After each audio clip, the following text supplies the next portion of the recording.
Welcome into the first Inside Carolina postgame podcast of the season. Even on exhibition games, there is no off season with North Carolina and Inside Carolina.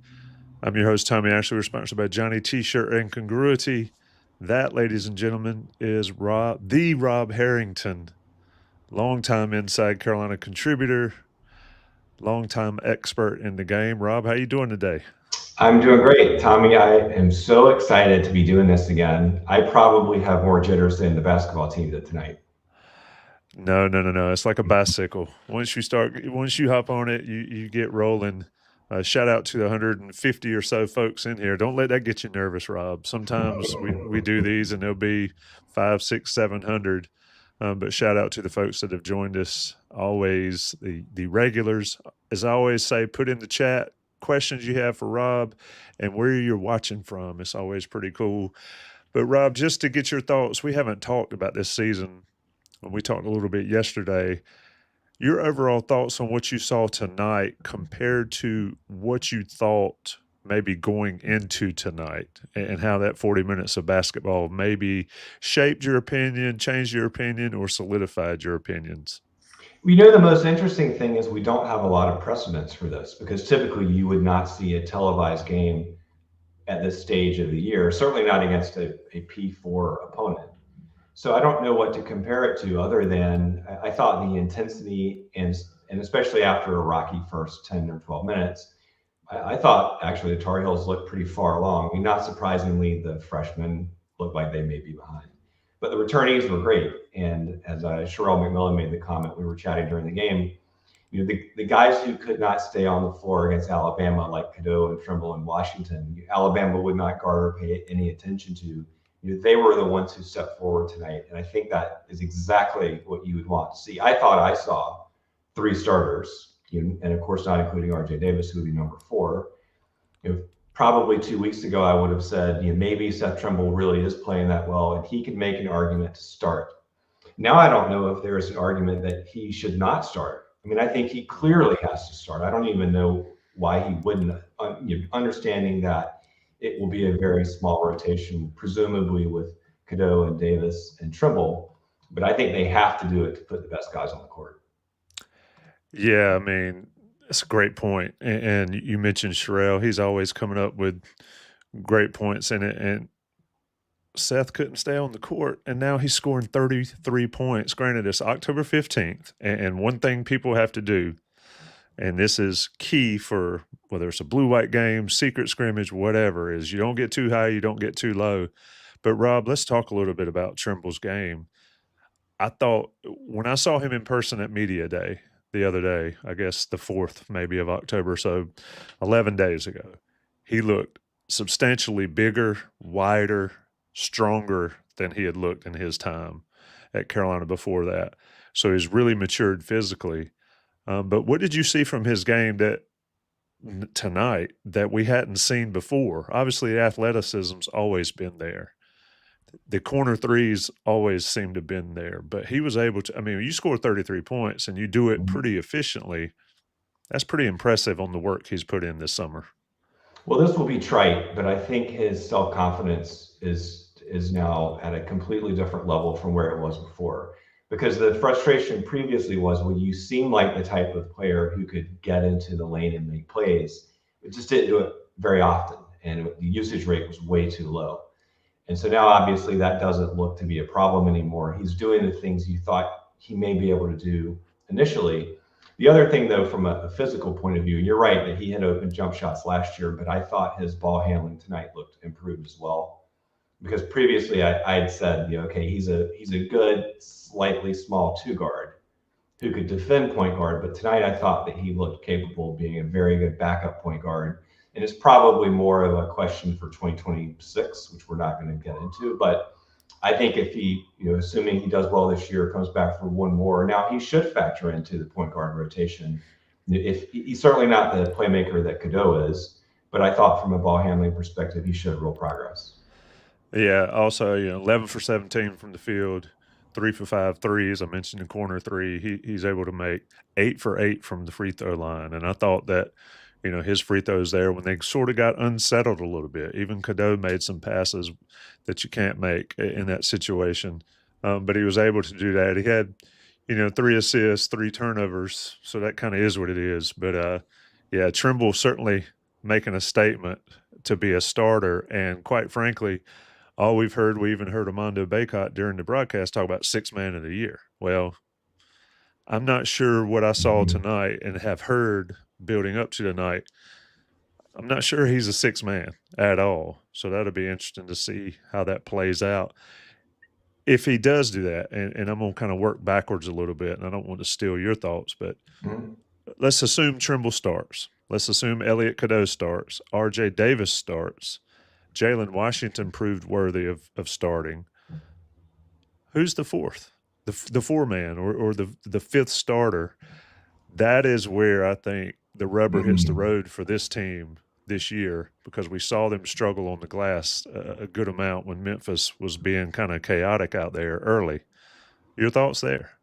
Yeah, I mean, I came away with that same question because they ended up having to play with 2 centers, which I spent 4 months from spring through the summer saying I hope they do not have to play 2 centers, but they had to because they were getting killed on the glass.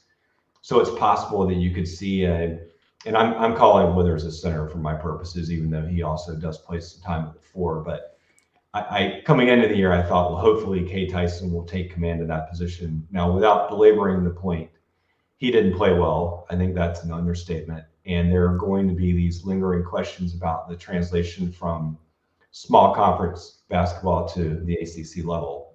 And you saw him have some struggles with that. I think it's not just a defense issue or a driving issue, but will he have time to shoot, to get his release off, given that it's a little hinky looking. And I think everyone probably has noticed that by now, that he releases his guide hand very early on that shot. So the question is, will it translate? And if it doesn't, do you put Withers out there? Withers, I think you saw a lot of what he does. He makes some good plays. He makes some really boneheaded errors, especially as a ball handler. I would love for Drake Powell to be that guy because I think he has the most two-way potential, but he may just be too small, especially when if you're talking about running a tiny guard lineup like that. Powell may not be viable. So, but I think you're right that position to me is the one that is very much an open question entering the next exhibition game and heading into these blockbuster games against Kansas and others. Yeah, it does not portend to have a ease into the schedule the way it works. Of course, Carolina has a Johnson C. Smith exhibition coming up. Then they have Elon on the 4th, and then Kansas. I mean, you don't work yourself in there. Kansas in Allen Fieldhouse. But one thing, and I want to get your take here on Withers. Withers is, I remember Armando Bacot talking about, I'm a garbage man. I just clean up the garbage. And Rob, I feel like if Withers will just do that, I think he can be much better overall than he is when he tries to do all the rest of the stuff. We see the 3-point shooting, which I don't think is really necessary. If he can figure that out, now he's played college basketball for a long time and he still does things that make you scratch your head. But I think Withers at that position doing the garbage work works for this team. I think Vin Allen Lubin doing that type stuff works for this team. And I think maybe Lubin understands that role a little better than Withers. Is that a fair statement, you think? I think so, yeah. Yeah, so you've got Lubin, you've got Withers, you've got James Brown didn't look bad, but Washington certainly has solidified himself. Let's talk about Elliot Cadeau, and we're talking with Rob Harrington here on the Inside Carolina Postgame Show. Rob, just for reference, there's 660 people in here right now for a Carolina-Memphis game that is on October 15th. Used to be the opening of practice, and now we're talking about almost 700 people watching us talk about an exhibition game. Elliot Cadeau. Yes. Let me just correct the narrative that some people have that I'm still seeing on the message boards. Rob, I don't know if you watched it. We did a sort of a preview podcast after open practice, and I said Elliot Cadeau did not need to start. I never said he shouldn't start. I never said he wouldn't start. I never said he couldn't start. I said he did not need to start for this team to be really good. And I've been getting it from people all over for that. The bottom line is Elliot Cadeau will start. What'd you see from him that's maybe a little different from last year in his growth? It's funny because I thought for most of the game he showed much more control. Last year he had all the problems with fouling. He had quite a few turnovers at some inopportune moments. He looked a little bit more confident as a scorer, not a whole lot of that. But then late in the game tonight, I thought he got casual again with some of his passes, and he got away with it for the most part. He has great precision and timing on his passing, but there are occasions when you just don't want him to make a one-handed pass. And he made a couple of those. I think he just spaced out a little bit. I'm sure Hubert Davis will be eager to correct that. But I want to backtrack a little bit too. I mean, you made the comment about the number of listeners, which is great. I think there's more interest than ever in something positive. Even though I said there are no precedents for this game, given the frustrations on the field in football and now the tragedy off the field in football, I think everyone just wanted something positive. And so I'm not surprised. I noticed my various chat groups during the game tonight were all completely full of life. I think everyone is looking for this team to inject some enthusiasm in Carolina athletics.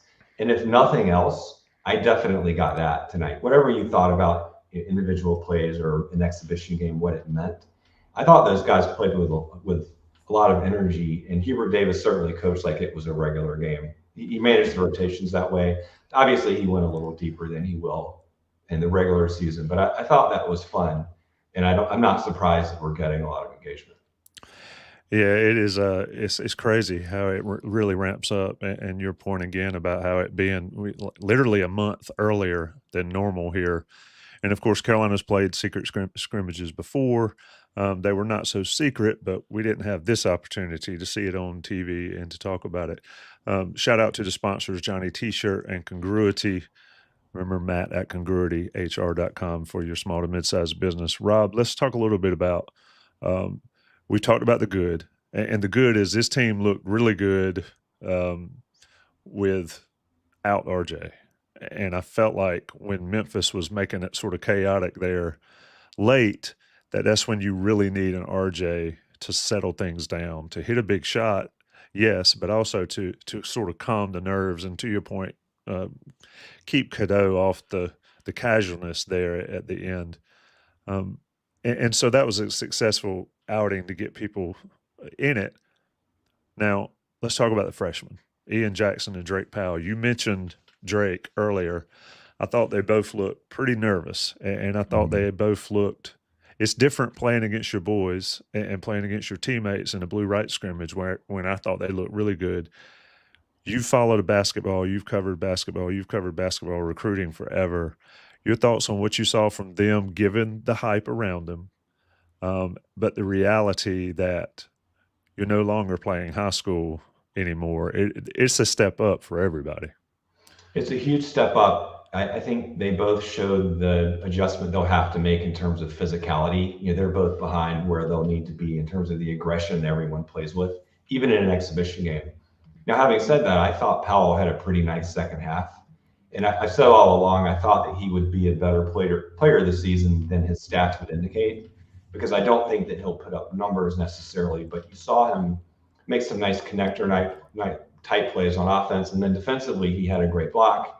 He was starting to figure out, I thought, even during the course of that game, how to catch up to the speed. I thought both of the freshman wings struggled in half-court structure, and that you would not expect them in October to have that figured out. There's no way. Because even when we're accustomed to seeing them in November, freshmen typically struggle, certainly in mid-October. They just didn't seem to understand where to be on the court to maximize spacing and to know their teammates. That stuff takes time. I thought Jackson looked much more lost of the two. I mean, he doesn't seem to know how to score yet, because his jump shot will come and go. The key for him will be to try and get out in transition, but there again, that's a skill that you develop. So I wouldn't read anything into them struggling. As you point out, this is completely normal. But I thought Powell, at least in the second half, seemed to be picking it up pretty quickly. I think he's going to have a good freshman year. Jackson's situation is a little bit more complicated now by Trimble's emergence, I think, indirectly, because those Trimble minutes, at least some of them are supposed to be his, but how many will be available? I mean, you can't take minutes from a guy who plays that well, and certainly with Cadeau and Davis.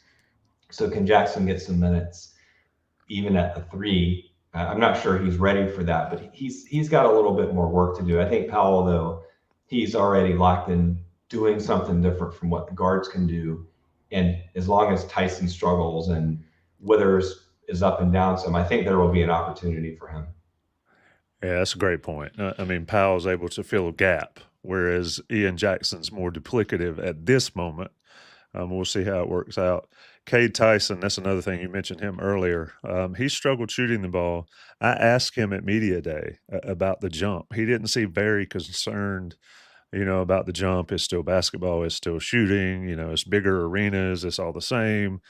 What have you seen from him? You mentioned the wonky shot. I mean, it's not everybody wants to talk about guys step up in level all the time and shooting travels and all, but does it really? And does it really at Carolina? Your thoughts there? That always has been the question. I've been optimistic about him because of his size. A lot of the shooters who struggle coming up a level, they tend to be shorter. In Tyson's case, he's a big, strong player, and you can tell that he's a college athlete. And some of his best plays of the night were just dropping his shoulder, and I think that can work for him. You can tell that he's a college basketball player. The question, like I said, to me, is whether he will have time for that release, because he needs a little bit more time than you would like. He isn't a quick wrist shooter who would certainly translate. It's not a slow release, but I think because he releases his guide hand so soon, he needs more of a clean look than you might think. I think he'll get there. I'm not pessimistic about him, but I'm also not surprised that he's having some translation struggles early. Even if this lasts for another month or 6 weeks, defensively, I think that may be an intractable issue for him. I'm not sure where he slots best defensively, and it wouldn't surprise me if he gets targeted some. But they knew that when they took him, and they just have to. I mean, Carolina's defense is likely to be an ongoing issue all season. They'll just have to work around that.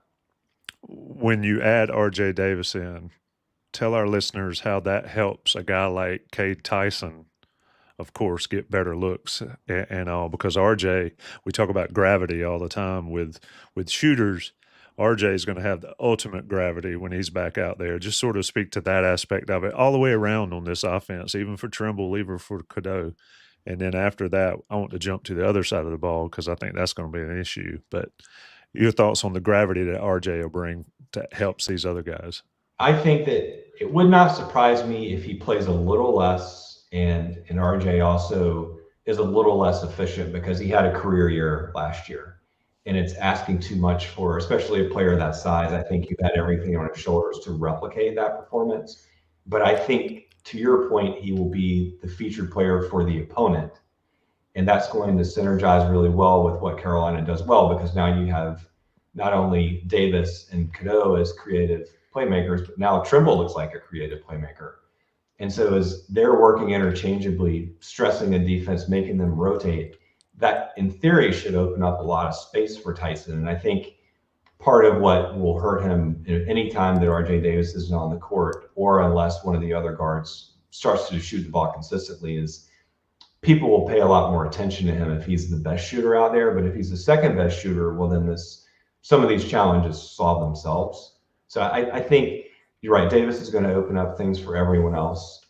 I thought some of the best work that Carolina did tonight offensively in the half court were the screen and rolls, where the big guys, I thought, pretty consistently rolled well. And it was a more seamless catch. They caught it in motion. They went to the rim. It wasn't, Rasheed Wallace style finishing, but it looked capable to me. And I think there's something to build there. We know Hubert Davis loves that set. Tyson will be the beneficiary of it, because he can be opposite of where the action is, and that's how he gets his open shots. Yeah, I thought Lubin looked. I said it when we watched practice. I thought Lubin was more athletic than I expected him to be, and he had a couple finishes dunking the basketball. Do not lay it up in college basketball. If you can dunk it, Lubin did that. Talking with Rob Harrington again, we're about 20 minutes in. We'll go a little bit longer than we normally do on these post games, simply because it's the first one and it's Rob's first one. So wanted to get him acclimated into the game as we've got the season coming up. 837 people call your friends and neighbors. See if we can get to 1,000 on a exhibition game. We'll be setting records. Rob, let's sort of talk about maybe the elephant in the room for this team. It's going to be rebounding. Obviously, they had Baycott sitting between the two announcers talking about it. It was worrisome in the first half. The second half, not as much. How do you think this is going to play out this year? I touched on it early. I think if it is a continual problem, they will have to go with a bigger 5-4 combo. And that 5-4 combo might include Cade Tyson because I think he will be a decent rebounder. I think he will have more problems defensively moving his feet. But if it doesn't work out that Jalen Washington or some other center is holding down the 5 as a rebounder by themselves, they may just have to go a little bigger. I don't think Hubert Davis really wants to do that, but they may not have a choice. I thought the first 10 minutes were misleading in a sense because the team isn't accustomed to playing against good rebounders. They're practicing against each other, so they're not seeing that. And I thought they made a pretty quick adjustment and looked a lot more solid afterward. Certainly they'll get tested by better teams than Memphis. Kansas and Alabama are going to be brutal challenges for that front court, and I'd rather see them early, just so if there is a problem, they'll know what they need to do to address it, and everyone will understand the threat that it poses. But I think a lot of the strategy will revolve around how to manage that 4 position, because I would love to see Tyson or, like I said, Powell take that spot if it were possible. But can you get not only the rebounding, but the interior defense that you need playing small like that? Can Jalen Washington play 25 minutes a game? I don't expect him to play 30, but can he play 25 and be the defensive anchor? Both of those are questions that will have to be resolved, not in October or even November. I think that's going into end of year. Yeah, and R.J. is a solid rebounder for a 6-foot guard or 5'11" guard. You mentioned defense, interior defense. There were times last year when neither R.J. nor Cadeau could keep their guy out of the lane. How does that change this year? Seth Trimble sort of changes that narrative a little bit with the way he plays defense. You mentioned Drake Powell. You mentioned Jalen Washington. Can he be the defensive anchor back there that sort of keeps the glass clean? Speak to that aspect of this team's defense, because at times last year it was pretty simple to get to the rim against Carolina. I think that's going to be a big part of this season as well. But your thoughts there? I think the defensive identity will change. I thought the primary strength for last season's team defensively was Baycott's ability to step out and defend in a versatile way, sliding his feet. I don't think any of the center contenders this season will be able to do that. But I think this team's strength will be Cadeau, who has really quick feet, Davis, who isn't bad. I thought he wore down defensively toward the end of last season. And now if Trimble's in the lineup, I mean, for all we talk about the team being small, now you have, I think, one elite on-ball defender in Trimble, another very good one in Cadeau. If R.J. Davis is your third best on-ball defender, that's really good. And I think that they will be able to hopefully apply a little bit more ball pressure and create some turnovers. That has been one area of the Hubert Davis era that hasn't panned out yet, where they've been able to turn people over. As much as they'd like to run, certainly it would benefit them to get out and do it. If they can even take some risk to create some. I see in Drake Powell a risk taker, and I thought he came close a couple of times to creating live ball turnovers that would have been dunks. I think he'll get there. So if you take those 3 guys in the minutes that Powell can play, I do think the back end, as mentioned, is a little soft. But I think because the team will be able to do something positive defensively, it won't be like they're poor. I don't know whether overall they'll be as good. We'll have to see about that. But I'm encouraged because there again, Trimble was supposed to be a reserve. And while you were giving up some size, the fact that you can just put him, it's not like he has to defend the off guard. He can defend the point guard. And you have 3 interchangeable guys defensively. It gives them a lot of versatility there. Guard-heavy teams do well in NCAA basketball. Rob, I've sort of led it here. I wanted to make sure we got all your thoughts out. I asked you to bring 3 to the table, and then I sit here and talk way too much. But I'll let you sort of close us out with your thoughts overall again on anything we might not have hit. if you were looking to have a good time and watch a surprisingly competitive game, you got more than you could ask for. I don't think anyone should read too much into it in terms of what it portends for the team's success or whatever struggles they may have. We can hit on some things to watch going forward. Really, the next opponent of that caliber will be Kansas, which is a little frightening, but that's also in 3+ weeks. So they have time before that. They'll have the exhibition and they'll have the first real game against Elon. So I think there will be a little bit of a dormant period where everyone's opinions are big then. And then we're going to have to watch for incremental changes between now and Kansas. How does Hubert Davis manage the rotation? You would hope that the next 2 games are a little easier in terms of outcome. But I was really pleased to have this much meat on the bone in mid-October, instead of a secret scrimmage where they don't even necessarily, in those secret scrimmages, they didn't even necessarily play games. They would do segments or split it up. Reset the score at halftime. This was a real game with, as you saw, real TV timeouts. And ACC officials, at least one of them. Yeah, and a 2-hour and 20-minute exhibition game. So this was a real game, and it gives us a lot to talk about between now and Kansas. Indeed it does. Carolina goes to Memphis, wins 84-76 after some rocky times early. I believe they were down 11 early, which is impressive to be able to settle in. The freshman gets some time. Cade Tyson gets time, understanding that the step up might be a little bigger than he expected. Drake Powell, Ian Jackson getting that learning curve in. And then R.J. watching Seth Trimble go for 33 points. I think they said his career high was 12 before that.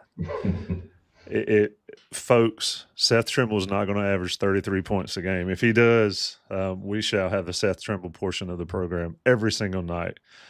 Rob, I appreciate you taking the time, my friend. It's always fun to talk basketball, especially with you. It's going to be a great season. I can't wait. Yeah, indeed it will. Shout out to Johnny T-Shirt. Shout out to Congruity. Email matt@congruityhr.com for that small to mid-sized business. Go to johnnytshirt.com and buy all the swag. You might need a Seth Trimble jersey. Might be relevant as we get into it. That's Rob Harrington. I'm Tommy Ashley. Shout out to the 850 of you that joined us during this show.